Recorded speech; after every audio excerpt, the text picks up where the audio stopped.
NIOS D.El.Ed review পিটিশনের আজকে final clarification order চলে এলো মহামান্য সুপ্রিম কোর্ট থেকে।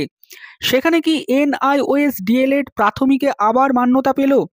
কি অর্ডার দিলেন মহামান্য বিচারপতি বি আর গাভাই এবং মহামান্য বিচারপতি প্রশান্ত কুমারের স্পেশাল বেঞ্চ? আজকে কোর্ট নাম্বার 2-এ এই মামলাটির গুরুত্বপূর্ণ শুনানি হয়েছে এবং একটি অর্ডার চলে এসছে এবং ফাইনাল অর্ডার চলে এসছে। সেখানে কি বলা হলো এক্স্যাক্ট, এনআইওএস ডিএলএডরা কি আবার নতুন করে প্রাথমিকে সুযোগ পাবেন কিনা, নতুন প্রাথমিক রিক্রুটমেন্টে তারা এলিজিবল কিনা, এনআইওএস ডিএলএড নিয়ে যারা নতুন করে টেট পাস করেছেন তারা এলিজিবল কিনা, সমস্ত কিছু নিয়ে আজকের এই ভিডিওতে আলোচনা করব। অনুরোধ করব আপনারা এই ভিডিওটি পুরোটা দেখবেন, কোনো অংশে স্কিপ না করে, এবং আমাদের চ্যানেলে নতুন হলে অবশ্যই চ্যানেলটি সাবস্ক্রাইব করে রাখবেন। 10ই ডিসেম্বর বিকেল 3:30-র সময় কোর্ট নাম্বার 2-এ এই ম্যাটারটিকে ফিক্সড হিসেবে রাখা হয়েছিল ফাইনাল অর্ডার দেওয়ার জন্য।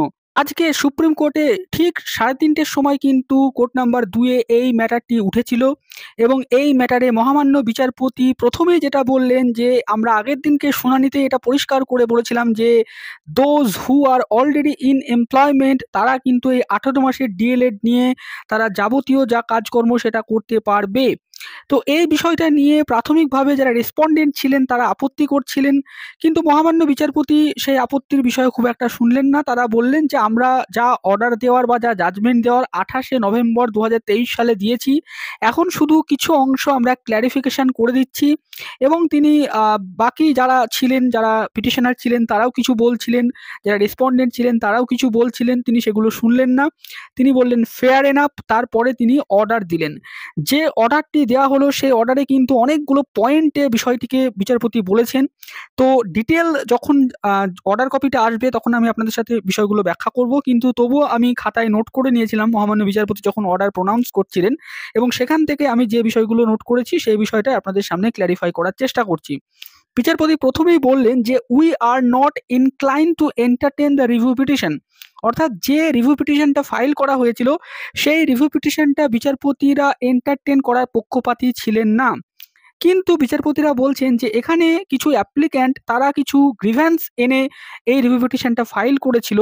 তাদের যে অভিযোগ ছিল যে তারা এমপ্লয়মেন্টে রয়েছে, তারা ইন এমপ্লয়মেন্টে রয়েছে, এবং গভর্নমেন্ট যে রেকগনিশন দিয়েছিল 22শে সেপ্টেম্বর 2017 সালে, যেখানে ইন্ডিয়া গভর্নমেন্ট বা ইউনিয়ন অফ ইন্ডিয়া যেটা বলেছিল যে যারা in service non trend teacher রয়েছেন এবং যারা 10ই অগাস্ট 2017-র আগে এমপ্লয়মেন্টে যুক্ত হয়েছেন কিন্তু যাদের ট্রেনিং কমপ্লিট হয়নি, তাদেরকে 2019 31শে মার্চের মধ্যে ডিএলএড ট্রেনিং কমপ্লিট করতে হবে, এবং তার জন্য একটি 18 মাসের কোর্স ডিজাইন করা হয়েছিল ইন সার্ভিস এই টিচারদের জন্য, তাদেরকে একটা অন টাইম একটা রিলিফ দেওয়ার জন্য। এবং এই বেনিফিটের মধ্যে যারা আওতায় পড়ছেন তারা যে অভিযোগটা কোর্টে রিভিউ পিটিশনে করেছিলেন সেটা হচ্ছে যে 28শে নভেম্বর 2023 সালে মহামান্য সুপ্রিম কোর্ট থেকে যে জাজমেন্টটি দেওয়া হয়েছিল সেই জাজমেন্টটা যদি বজায় থাকে তাহলে যা হবে যে তারা যদি কোনো প্রমোশনাল পারপাসে বা অন্য কোনো ইনস্টিটিউশনে চাকরির জন্য তাদের ওই এনআইওএস ডিএলএড ডিগ্রি নিয়ে তারা যদি অ্যাপ্লাই করে, যেহেতু এনআইওএস ডিগ্রিটি 18 মাসের ডিগ্রি এবং মহামান্য বিচারপতিরা বলেছিলেন যে 18 মাসের ডিগ্রি এবং 2 বছরের ডিগ্রি সমান নয়, তার ফলে তাদের ডিগ্রিটা আর মান্যতা পাবে না। তার ফলে তারা কোনো প্রমোশনাল কাজে বা অন্য ইনস্টিটিউশনে তারা চাকরির জন্য তাদের বেটার ফিউচারের জন্য অ্যাপ্লাই করতে তারা পারবে না। অতএব তাদেরকে যাতে করে এই বেনিফিটটা দেওয়া হয়, মূলত এই গ্রাউন্ডেই এই রিভিউ পিটিশনটা হয়েছিল এবং বিচারপতিরা কিন্তু এই গ্রাউন্ডটাকে অ্যাকসেপ্ট করে তাদেরকে মান্যতা দিলেন। বিচারপতিরা এখানে বলছেন যে we have already clarified in our judgment that the on time scheme was provided only the safeguard the interest of such of the teachers who were in employment on prior to 10 August 2017। বিচারপতিরা বলছেন যে আমরা আমাদের আগের জাজমেন্টে এটা clarify করে দিয়েছিলাম যে এই যে on time scheme NIOS DElEd 18 মাসের কোর্স, এইটা একটা সেফগার্ড হিসাবে ব্যবহার করা হয়েছিল ইন সার্ভিস টিচারদের জন্য যারা 10ই আগস্ট 2017 সালের আগে চাকরি পেয়েছেন বা চাকরিরত ছিলেন। বিচারপতিরা বলছেন, we therefore clarify that 18 months diploma obtained by such of the employees who were in employment on 10th of August 2017 and who were completed the diploma course within a period of 18 months course would be granted to have a valid diploma. বিচারপতিরা এখানে পরিষ্কারভাবে যেটা বললেন যে যে সমস্ত in service টিচাররা 10ই August 2017-র আগে চাকরিতে নিযুক্ত হয়েছিলেন, যারা নন ট্রেন্ড ছিলেন, যারা গভর্নমেন্টের 22শে সেপ্টেম্বর 2017 সালের অর্ডার অনুযায়ী NIOS ডিএলএড কোর্সে ভর্তি হয়েছিলেন এবং 2019 31শে মার্চের মধ্যে এই 18 মার্চের কোর্সটি কমপ্লিট করেছিলেন, তাদের ওই NIOS ডিগ্রিটা কিন্তু বিচারপতিরা ভ্যালিড ডিপ্লোমা হিসাবে গ্র্যান্ট করলেন। এবং সেটা কোন পারপাসে গ্র্যান্ট করলেন বিচারপতিরা এখানে লিখেই দিলেন, for the purpose of betterment of their prospect either for employment in other institution or promotional aspect. অর্থাৎ তারা অন্য কোনো ইনস্টিটিউশনে বা অন্য কোনো জায়গায় যদি অ্যাপ্লাই করতে যায় তাহলে তারা তাদের সেই NIOS ডিএলএড ডিগ্রিটা নিয়ে অ্যাপ্লাই করতে পারবে, অথবা কোনো প্রমোশনাল অ্যাসপেক্টে তারা যদি এই ডিগ্রিটাকে যদি তারা যুক্ত করতে চায় তাহলেও তারা সেটা পারবে। কিন্তু বিচারপতিরা এখানে পরিষ্কার বললেন যে শুধুমাত্র এটা ইন সার্ভিস টিচারদের জন্যই কিন্তু এলিজেবল, যারা 10ই অগাস্ট 2017 সালের আগে যারা চাকরিতে নিযুক্ত হয়েছিলেন। এই বিষয়টা কিন্তু খুবই গুরুত্বপূর্ণ। এই যে 10ই অগাস্ট 2017-র আগে চাকরিতে নিযুক্ত হওয়া এবং 22শে সেপ্টেম্বর 2017 সালের গভর্নমেন্টের অর্ডার অনুযায়ী কিন্তু NIOS ডিএলএডে ভর্তি হওয়া এবং ইন বিটুইন অর্থাৎ যে সময়ের মধ্যে তারা এই কোর্সটি করছেন সেই সময়ের মধ্যে তারা কিন্তু এমপ্লয়মেন্টে রয়েছেন এমন কিন্তু প্রমাণ থাকতে হবে। এই অর্ডারটা কিন্তু তাদের জন্যই কিন্তু তার এই ডিগ্রিটা ভ্যালিড হবে।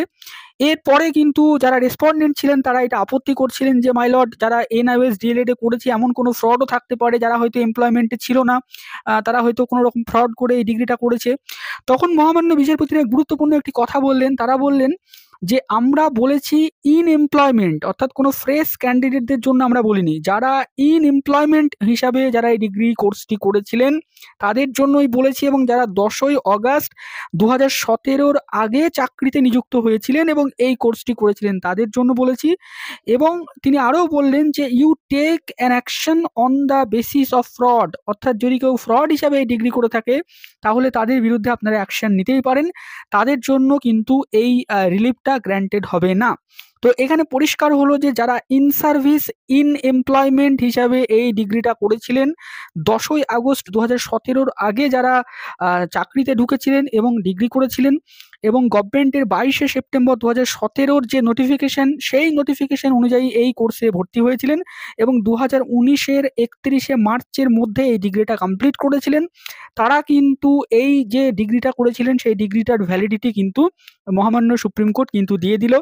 এবং আরও একটি গুরুত্বপূর্ণ বিষয় যে এই যে মানে জাজমেন্ট বা অর্ডারটি এলো সেটা কিন্তু যে সময়ে জাজমেন্ট এসেছিল 28শে নভেম্বর 2023 সালে সেই সময় থেকে লাগু হবে এবং এই যে NIOS ডিএলএড নিয়ে যে জাজমেন্ট সেটা কিন্তু প্রসপেক্টিভ হিসাবেই লাগু হবে 28শে নভেম্বর 2023 সাল থেকে। তো এই পুরো ডিটেলসে যা এসছে আমি কিন্তু আপনাদেরকে বললাম, পরবর্তীতে অর্ডার কপি এলে আমি কিন্তু আরও ভালোভাবে ব্যাখ্যা করে দেওয়ার চেষ্টা করব। এক্ষেত্রে বোঝা গেল যে NIOS ডিএলএড যারা করেছেন ইন সার্ভিস টিচার তারা কিন্তু আবার প্রাথমিকে মান্যতা পেলেন এবং তারা কিন্তু নতুন করে আবার রিক্রুটমেন্টে হয়তো বসতে পারবেন বলেই আমাদের মনে হয়। পরবর্তীতে দেখা যাক যে কি হয়। মহামান্য বিচারপতিরা পরিষ্কার এটা বলে দিয়েছেন যে এটা শুধুমাত্র ইন সার্ভিস টিচারদের জন্য এবং এই যে ইন সার্ভিস এই যে টার্ম এটা কিন্তু খুবই গুরুত্বপূর্ণ, তার প্রমাণপত্র সব থাকতে হবে বলেই আমাদের মনে হয়। তার কারণে 10ই অগাস্ট 2017 সালের আগে কিন্তু আপনাকে এমপ্লয়মেন্টে যুক্ত থাকতে হবে, তার সমস্ত প্রমাণপত্র এই সবগুলো কিন্তু থাকতে হবে বলেই আমাদের কিন্তু মনে হয়। বাকি কিন্তু এই অর্ডার কপিটি এলে আমরা ব্যাখ্যা করব। আজকের ভিডিওটি এই পর্যন্তই। ভিডিওটি শেষ অবধি দেখার জন্য আপনাদের সকলকে জানাই অসংখ্য ধন্যবাদ।